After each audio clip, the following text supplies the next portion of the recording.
I hear a lot of people using the term witch hunt on social media recently. I'm sure you've been seeing it. And inevitably, it gets tied to the Salem Witch Trials, which we can get, right? It's about targeted oppression in a surveillance state. Surveillance state, targeted oppression then, surveillance state, targeted oppression now. I get it.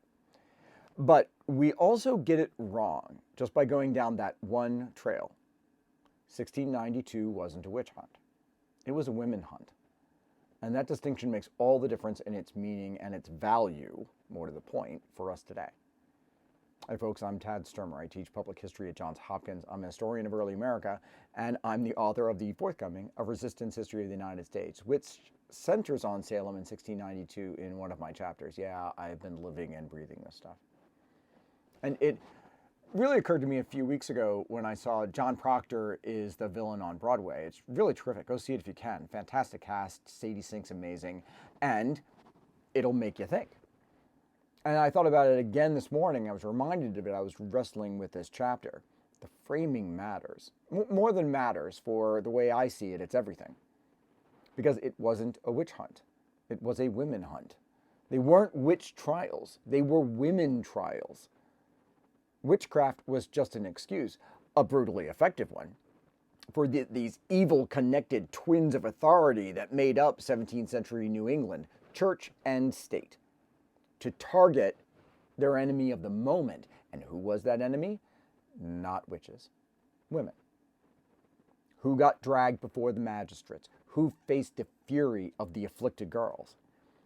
Women who dared to be different.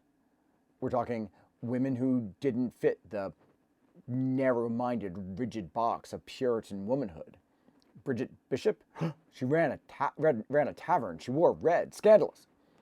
And she was first on the gallows. Not a coincidence. Women with something others wanted or resented when they didn't get it. Got property, bit of independence as a widow, not responding to someone else in the right way. Suddenly you look a lot like a witch to someone who stands to gain. It's an old, ugly story.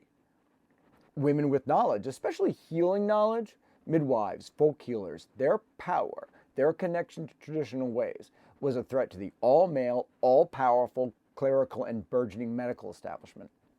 Easy to paint that as diabolical. And then simply, women. And let the numbers talk. 14 of the 19 hanged, judicially murdered, were women. The vast majority accused, women. Yeah, men got caught in the crossfire. Giles Corey, right? Big part of my chapter. More weight. A legend of defiance. But the engine of that terror, the primary fuel, misogyny. Plain and simple.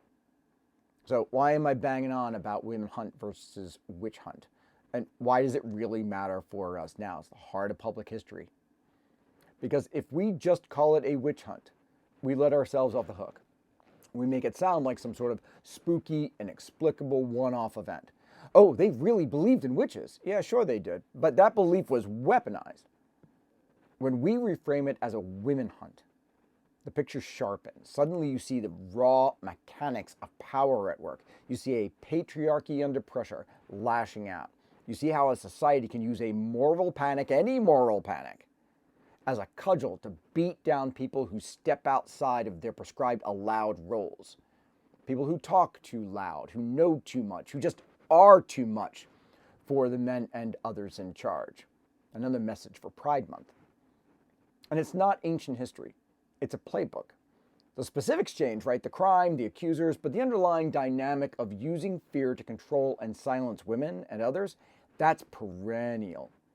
Recognizing Salem as a concentrated blast of gendered persecution helps us spot the same toxic patterns today, in governments and in people. It's about understanding how easily the other can be created and then destroyed, especially when that other is female. So next time the phrase witch hunt pops up, dig a little deeper, press a little more, restore some of that honest history. Ask yourself, who really held the power and who was really being targeted?